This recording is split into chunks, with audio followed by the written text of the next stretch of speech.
Shortly after the rally for citizenship at Capitol Hill in Washington, D.C., I was one of those invited to the White House for a community briefing, and this was on April 23, 2013. Ms. Sylvie Bello of the Cameroon American Council was instrumental in reaching out to the various communities where a contingent of community leaders, public advocates, interfaith leaders from the Christian and Muslim faith from all over the states converged at the Eisenhower Executive Office building for this 3-hour briefing. Organized by the Office of Public Engagement, the briefing was designed in a 2-panel discussion. Panel 1's topic was the Obama administration engagement with the African and Caribbean diaspora. Panel 2 was on the Obama administration and immigration reform. There was a total of 6 high-profile panelists, including the Assistant to the President and Director of National Domestic Policy Council, Cecilia Muniz, who had the opening remarks. This was a non-press event, so our cameras were off. However, various issues were debated during the question and answer session, with the speakers describing the immigration reform bill and its implications. They encouraged the African and Caribbean communities to unite in one voice and send their messages collectively to Congress. There was also talk about repealing the green card lottery, otherwise known as the diversity visa lotto, which in the past, half of its beneficiaries have been from African countries. Africans could be the big losers as the United States reforms its immigration laws, eliminating the green card lottery, of which many Africans are the main beneficiaries. Since the 90s, this program has allowed hundreds of thousands of Africans to settle in America. So in substitution under this clause in this reform bill, it suggests a more selective immigration system based on skills, career, and family ties.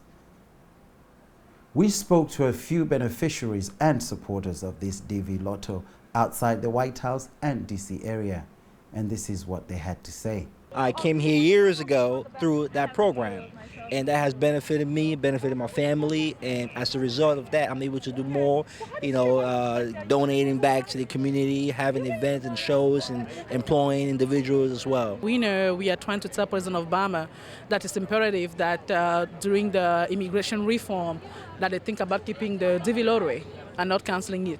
African immigrants will come here through the diversity visa, and it means a lot to us because when we come here, we work so hard to feed our family, to get on track, to do whatever the government expects of us, and so we just need that same expectation from the government. One of the major benefactors of the DV program is actually the United States in creating goodwill about the United States around the world, and so I think that that's something that hasn't really been discussed during the debates about the elimination of the lottery. My whole family is here through diversity visa, man. My whole family is here. My mom's 67 and she's still working. You know what I'm saying? My niece is 17 and 19 and they already working. You understand what I'm saying? We're not here taking advantage of any policies. We're not here taking advantage of anything. We're here trying to make the best of this country that's America. Personally, I'm asking for my senator that why did he take away the DV lottery without me with the Africans? On our way to Hart Senate Building, hopefully to meet Senator Chuck Schumer, our cab driver also had this to chime in about the DV Lotto. I've seen some people that came into this country with DV Lotto.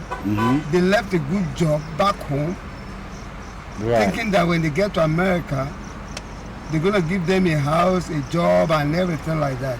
Right. And then when they get here, they see a nightmare. Then they find out that as an accountant back home, that doesn't mean you're going to be an accountant over here. As a lawyer back home, that doesn't mean you're going to be a lawyer here. You know, as a doctor back home, that doesn't mean you're going to be a doctor here. You have to still to go through American process. Right. And that takes money and time.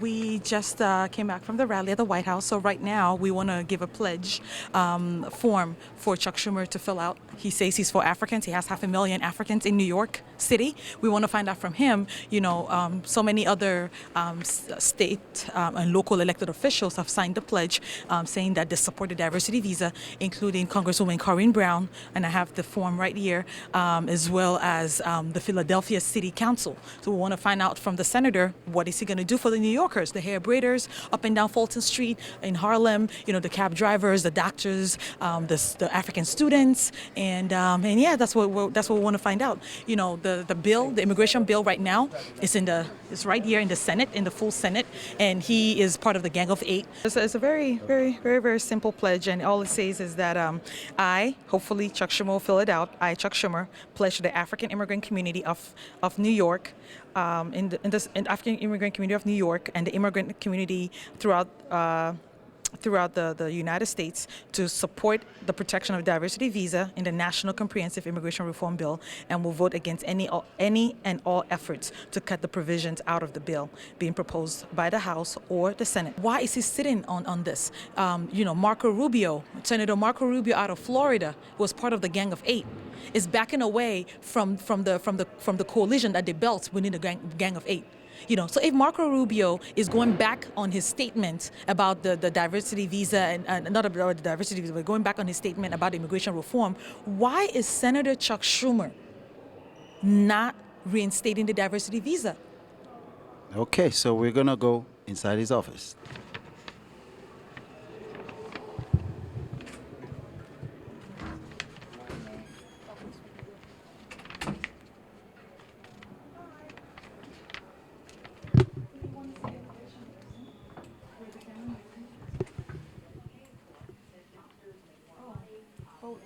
They're from Manhattan.